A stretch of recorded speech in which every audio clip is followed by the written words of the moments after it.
Les amis, ça y est, c'est confirmé, on va tous mourir. Non, non, pas de sensation là-dedans, on va tous crever, un jour ou l'autre.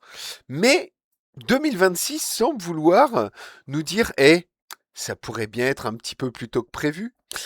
Et après, bon, le Venezuela, le Groenland, les extraterrestres, enfin bref, tout ce que j'ai pu annoncer, tout ce dont j'ai parlé ces derniers temps. Maintenant, c'est un virus. Voilà, c'est le. Alors, le titre, le nouveau Covid, vous allez voir, n'est pas là par hasard. Mais en tout cas, on va parler de ça. C'est un article sur Science et Avenir qui est sorti le 26 janvier, donc hier, et qui nous parle de Nipah. Alors Nipah, c'est un virus qui est apparu en Inde et qui inquiète. Et donc du coup, on va essayer de voir ça, voir si effectivement il faut commencer à s'inquiéter de cela ou si c'est pas grand-chose. Mais en tout cas, avant de commencer, n'hésitez pas bien entendu à liker, partager, commenter. Très important pour continuer à faire monter la chaîne. J'ai pas fait de vidéo depuis quelques jours. J'étais trop occupé professionnellement parlant, mais on va rattraper ça. Et là, ça sera grâce à vous qui aurez fait le taf comme d'habitude. Allez-y, c'est parti. Donc, Nipah, quel est ce virus qui inquiète l'Inde? Donc l'Inde a déclaré plusieurs cas de personnes infectées par la maladie à virus Nipah, une zoonose dont le taux de létalité peut être élevé chez l'humain. Donc une zoonose, c'est un des scénarios les plus redoutés en virologie. C'est la transmission de l'être humain à l'homme. De l'être humain à l'homme. De l'animal à l'être humain, excusez-moi. L'Inde doit-elle craindre une résurgence grave du virus Nipah? Parce que ce n'est pas un nouveau virus, mais il y a une résurgence de ce virus. Le 10 janvier 2026, l'Institut AIIMS, donc All India Institute of Medical Science, de Kalyani a reçu un appel concernant l'état de santé préoccupant d'une jeune infirmière subissant une encéphalopathie progressant rapidement et d'un infirmier travaillant dans le même hôpital avec une fièvre et une détérioration neuro-respiratoire, selon les termes de l'Institut qui a communiqué à ce propos le 13 janvier sur Facebook. Donc qu'est-ce que c'est? Compte tenu du regroupement temporel du lieu de travail partagé et de la gravité, cela a immédiatement suscité des inquiétudes quant à une encéphalite virale à conséquences graves, poursuivait l'établissement indien, et effectivement, les tests réalisés ont permis de trouver de l'ARN du virus Nipah chez les deux soignants. Donc on va voir ce que c'est exactement, mais visiblement c'est quelque chose qui était connu puisque ils ont trouvé le virus Nipah, ils n'ont pas trouvé un nouveau virus où ils ont donné un nom. C'est quelque chose qui existe déjà. Le Times of India remarquait le 20 janvier que si l'homme va mieux, la femme est toujours dans un état critique. La preuve que ce virus peut être rapidement fatal. Désormais, 5 cas de maladie à virus Nipah seraient comptabilisés selon l'OMS, donc l'Organisation mondiale de la santé. Dans le cas d'infection du virus Nipah, le taux de létalité se situe entre 40 et 75%. On est loin du Covid avec ses 1% à tout casser. Et attention à ne pas confondre le taux de mortalité et le taux de létalité.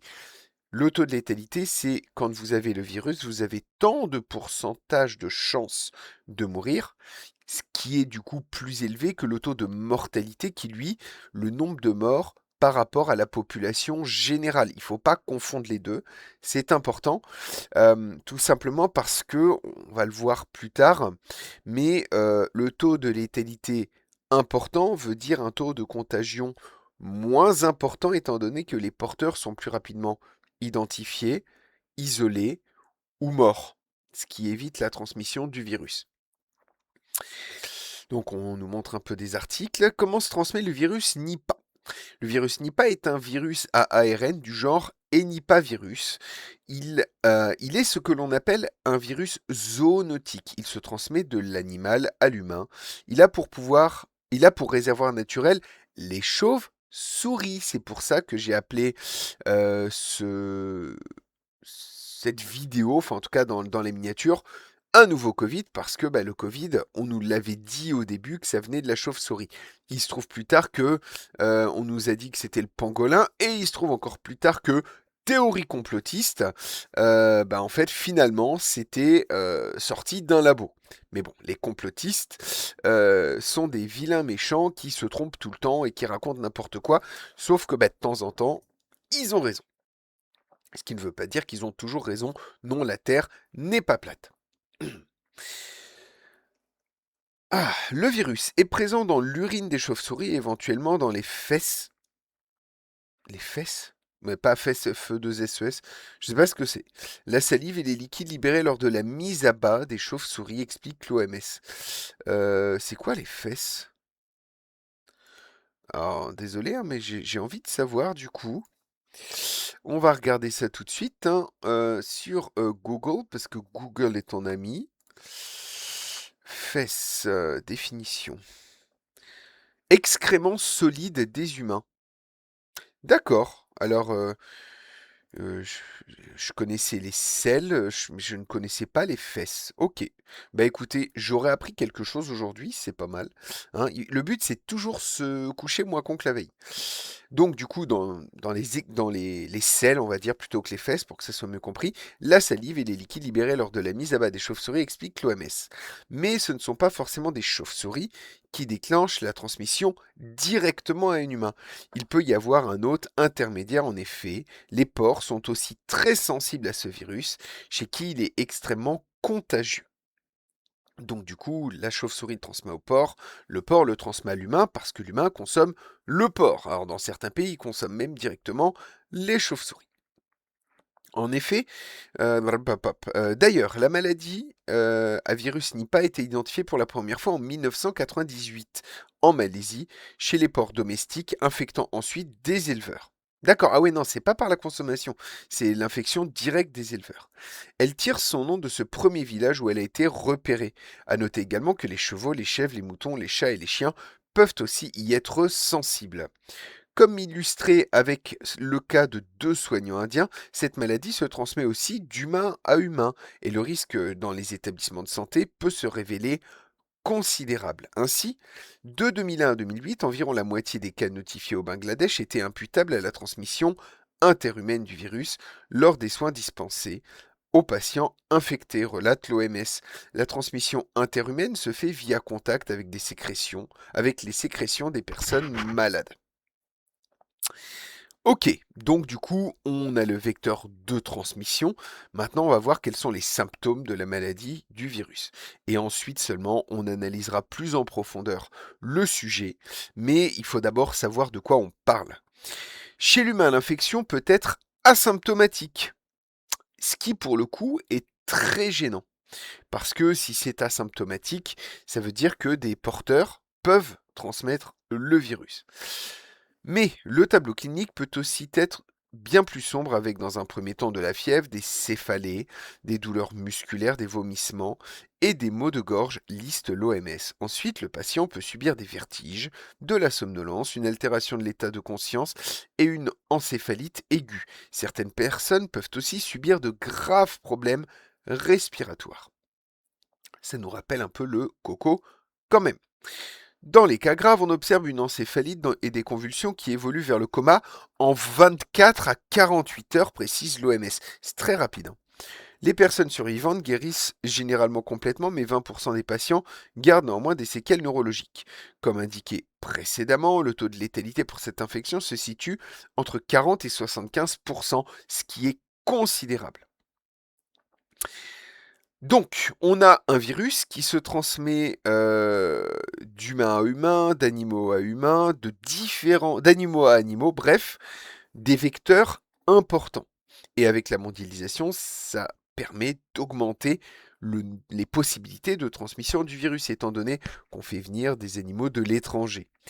Ce qui ne fait que propager les maladies. Par contre, quand ils disent létalité, ce que je vous expliquais tout à l'heure, voyez plutôt le côté si vous le chopez. Traitement et précautions pour lutter contre la transmission du virus Nipah. Malheureusement, ni médicaments ni vaccins n'existent. Depuis 1998, il n'y a pas de vaccin. Par contre, pour le coco, qui était pas très létale et encore moins mortelle. Ça a été trouvé en 6 mois. Les malades reçoivent des soins de soutien et la seule solution pour limiter le nombre de cas est donc de prendre des précautions. Par exemple, les chauves-souris impliquées étant frugivores, il est nécessaire de les empêcher l'accès aux fruits, notamment aux palmiers dattiers. Et c'est là qu'est le problème, c'est qu'aujourd'hui, avec la déforestation, on plante beaucoup de palmiers dattiers pour faire, et les palmiers donc pour l'huile de palme.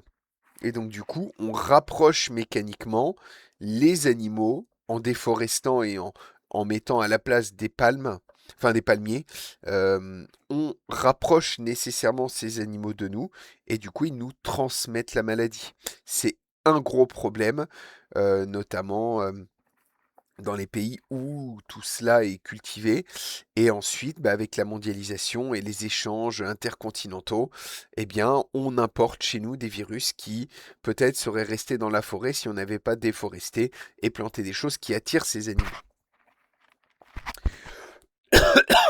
Donc, les fruits dans lesquels les chauves-souris auraient mordu doivent être jetés. Ben oui, elles mordent, elles transmettent leur salive et voilà. Mais par contre, on va importer ces fruits chez nous. Ceux qui semblent sains doivent néanmoins être lavés. En effet, la transmission par aliments contaminés est possible. Concernant les porcs, l'OMS recommande la désinfection et le nettoyage des élevages de manière régulière afin de prévenir toute infection. Si une épidémie est déclarée, alors l'élevage touché doit être mis en quarantaine et l'abattage des animaux peut se révéler nécessaire. Oh, Baptiste, ça me rappelle quelque chose. La transmission interhumaine, quant à elle, empêche en limitant les contacts physiques non protégés avec les malades et en se lavant régulièrement les mains. C'est bien ce type de transmission que craignent actuellement les autorités indiennes, l'Inde étant un pays où il y a des gros soucis, notamment avec les règles d'hygiène. Bref, on est donc sur un virus qui, pour l'instant, est très limité. Le taux de létalité élevé fait qu'il est plus facile à repérer, même si on l'a vu, des cas asymptomatiques existent. Et donc, par conséquent, il n'y a pas de grosse crainte à avoir en ce moment. Cependant, ça ne vous empêche pas de vous renseigner, de voir si éventuellement des mesures sont prises pour empêcher cela, comme des affiches dans les aéroports qui permettront d'éviter que tout cela arrive chez nous. Moi, comme d'habitude, mon conseil, si vous ne voulez pas avoir ce genre de soucis, faire partie peut-être des premiers qui seraient contaminés dans un autre pays, consommez local.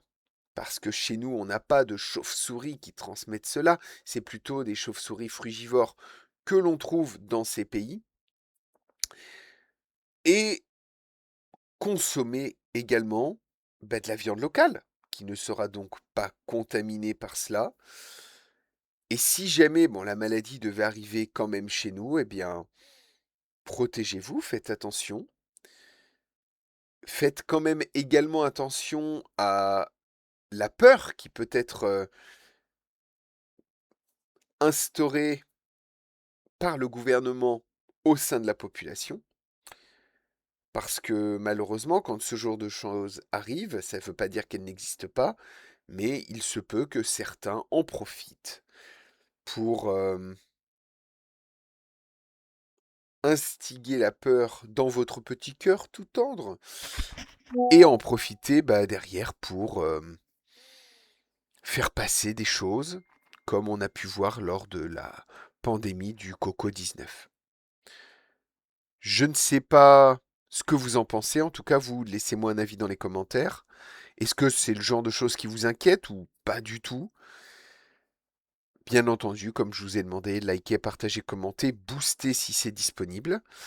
Et on se retrouve très bientôt pour une nouvelle vidéo sur Crépuscule TV. Salut tout le monde!